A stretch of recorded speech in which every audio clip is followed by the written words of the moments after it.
Cosa succede una volta finiti i lavori di ristrutturazione? Mi godo finalmente la casa, mi dirai.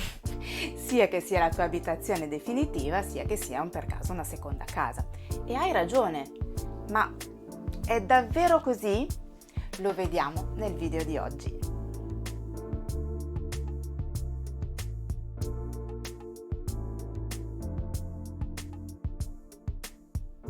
Ciao, benvenuta su questo canale. Sono Virginie, interior designer, e mi occupo di case che rappresentino al 100% chi deve viverle, dalla consulenza all'intero processo di ristrutturazione. Quindi, che cosa succede alla fine dei lavori di ristrutturazione? Prendo spunto da un fatto che mi è capitato pochi giorni fa per farti capire che purtroppo la fine dei lavori e la consegna delle chiavi non significa che tutto sia concluso e ok. Qualche tempo fa ho seguito la ristrutturazione di un casale per dei clienti stranieri, la loro casa vacanze, e i lavori sono finiti circa 6 mesi fa. Come puoi facilmente immaginare, vivendo lontano dall'Italia non possono vivere la casa quotidianamente. Si sono affidati quindi ad una persona del luogo che possa aprire e controllare la casa di tanto in tanto, e affidano sempre a lei la gestione della parte di casa adibita a guest house. Questa persona ha, come è giusto che sia, tutti i riferimenti delle imprese e dei professionisti che hanno seguito i lavori in modo da poter affrontare qualunque problema, almeno in teoria. Eh sì, perché purtroppo qualche malfunzionamento c'è stato. Un PC che colava, una doccia che scaricava male, internet che spesso e volentieri era assente.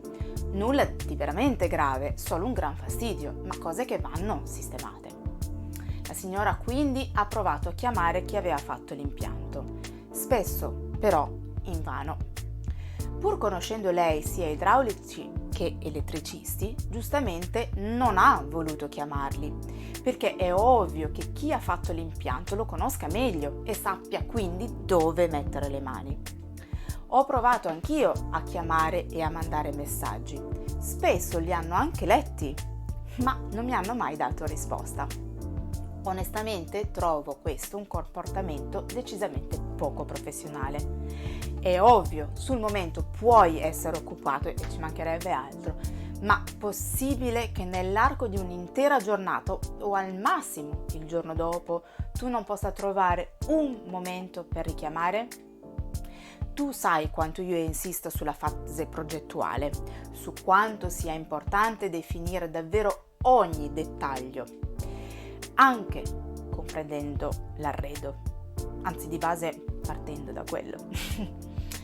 Fatto questo però è di vitale importanza scegliere l'impresa o i professionisti giusti.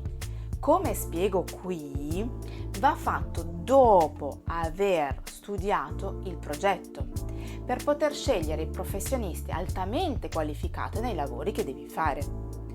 Una volta però trovato un elenco di tecnici specializzati, devi fare un'ulteriore indagine per capire quale fa davvero per te e ci sarà sempre, anche dopo la consegna delle chiavi.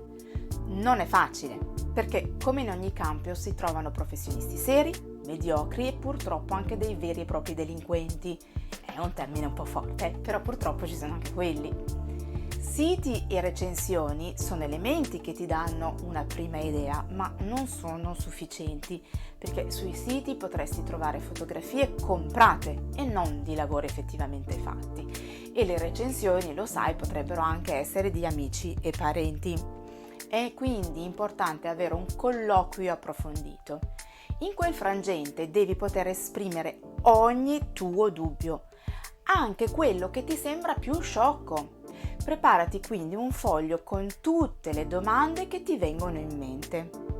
Sappi che questo in qualche modo è anche un test, perché se sapranno rispondere a tutte le tue domande in maniera esaustiva, cercando davvero di fugare ogni dubbio, ti dimostreranno anche non solo la professionalità, ma anche la loro disponibilità che quindi facilmente ti sapranno dimostrare sempre, anche una volta finiti i lavori.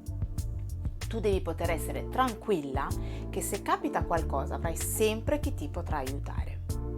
Qualcuno che quando chiami ti risponda, se non subito, nel giro di poco, e che se per qualunque motivo non può venire subito, si muova comunque in qualche modo per risolverti il problema.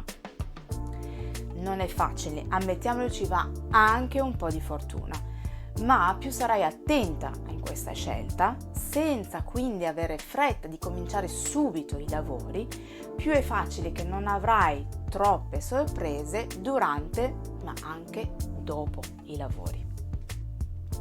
Per qualunque dubbio non esitare a scrivermi nei commenti, sarò lieta di risponderti. Se poi il video ti è piaciuto fammelo sapere con un like o con un commento. Iscriviti al mio canale se non l'hai ancora fatto e attiva la campanella, così saprai quando esce il prossimo video. A presto, ciao!